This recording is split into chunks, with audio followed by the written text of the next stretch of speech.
настануваат ваквите полови напади, како треба да се превентира да се спречат ваквите полови напади, дали има подобрување кога се работи за спречување на педофилијата во Македонија. Ние разговараме со првиот човек на Мегеши, господинот Драги Змијанац. Господине Драги, добродојдовте во Дневникот на телевизија Нова. Еве, сведоци сме 2016 година за неколку вакви полови напади. Како најчесто настануваат, која е причината за ваквите напади? Само за 10 дена 5 случаеви што се случува многу често во Република Македонија и не само во Република Македонија, ни цел свет. Едноставно, оваа патологија, би рекол психичко расстройство, е толку опасна што најчесто страдаат најмалите децата на возраст од 9, 8, 10, 11 години. Навистина е страшно кога ќе слушнеме дека некој возрасен посегнал по детскиот живот, го силувал, го злоупотребувал. Едноставно нема можност да се справиме, затоа што тоа е психичко расстройство и педофилот не може да го контролира нагонот и либидото. И ние, како организација која се грижи за правата на децата, успеавме да го убедиме парламентот 2014 година да се воведат повисоки казни затвор од 15 години, па дури доживотна казна затвора која е сторена на суров начин и грозоморен, едноставно кога се доведува во животот на детето во опасност. И предложивме да се воведе и медикаментна терапија, хемиска кастрација, каде што ќе се онеспособи педофилот, односно ќе се влие на неговиот нагон и либидо да не го повтори делото. Оваа мерка сметаме дека е хумана од два аспекти, што нема да има рецидивизам, второ дете жртва, и што педофилот нема да се доведе во опасност уште еднаш да повреди друго дете. И бидејќи нашето залагање за секој рецидивизам, повторништво, да има доживотна казна затвор,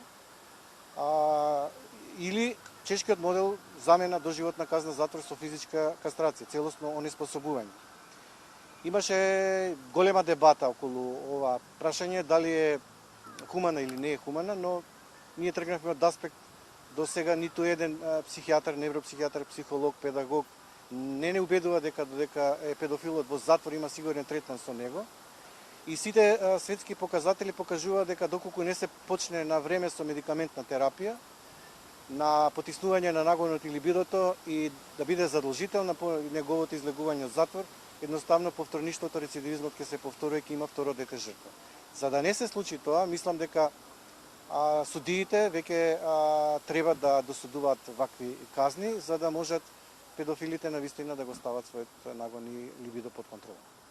Господине Драги, изборуваме за децата кои што се жртва на педофилија, но ме интересира дали сте се соочиле со педофили, например, кои доаѓаат кај вас и бараат помош, ве молат, помогнете ни и нам не е лесно, мора и ние на некој начин да се спасиме од ваквата болест. Сте се соочиле ли вие со вакви примери? Не се обратил ниту еден педофил да побара помош, иако во други западноевропски земји каде што хемиската кастрација е воведена, во 10 до 15% од случаевите самите побарале затоа што се свесни дека едноставно не можат да се справат со таа патологија и тоа психичко расстройство и смета дека само на тој начин можат да бидат на слобода, а при тоа да не го повторат делото.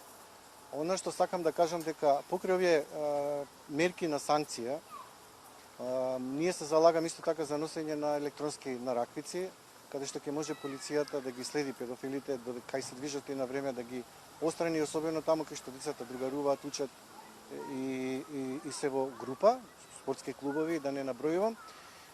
И сметам дека е многу важно да се едуцира децата уште од мали нозе, уште од градинка и предучилишно образование и во основно училиште за право на приватност, право на самозаштита и заштита, право на избегнување на несоодветно однесување од возрастни, никако влегување во автомобил, добивање подароци и одење на некакви места каде што ќе биде нивната безбедност доведена во прашање.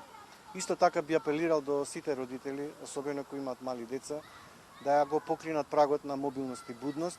Едноставно, таа патологија е толку омасовена и проширена што мора и родителите да бидат максимално внимателни. Ние по тој повод и имаме издадено и водич за воспитувачи и наставници родители како да препознаат кога децата се жртви на сексуална злоупотреба, но при тој како децата да се самозаштитат и како да реагираат во ризични ситуации. сметаме дека треба паралелно да се работи и со едукација на децата, за нивна самопревенција и заштита, и поголема будност и мобилност на родителите и поголемо санкционирање на педофилите. На тој начин некако би оставиле оваа патологија под контрола. Господине Драги, ви благодарам на одговорот. Гоце, доколку имате некои дополнителни прашања до нашиот гостин, слободно повелете.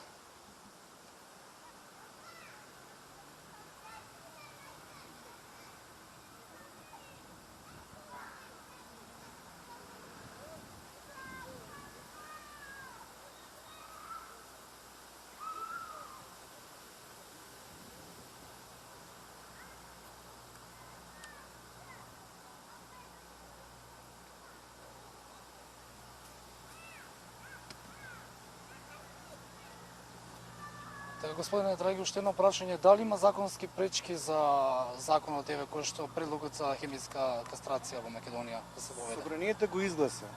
Управата за спроведување на санкции чека од судот да донесе ваква одлука. Но оно што е спорно, уште тогаш реагиравме, бевме благодарни до пратениците што од етички аспект морален ги изгласа овие наши препораки и ги изголемија казните затвор, но не можеме да сватиме зашто е на доброволна основа, иако е задолжителна за повторништво. Но нашата заложба е да не се случи повторништво, дека после првото сексуално злоставување и силување на дете, педофилот уште додека е во затвор мора да се подвргне да подлежи на хемиска кастрација, односно медикаментна терапија, за да немаме рецидивисти. Новиот закон, измени и дополни на кривичниот закон, велат дека задолжително е само за повторништвото, а ние се залагаме да биде за првото сторено кривично дело. Благодарам уште еднаш.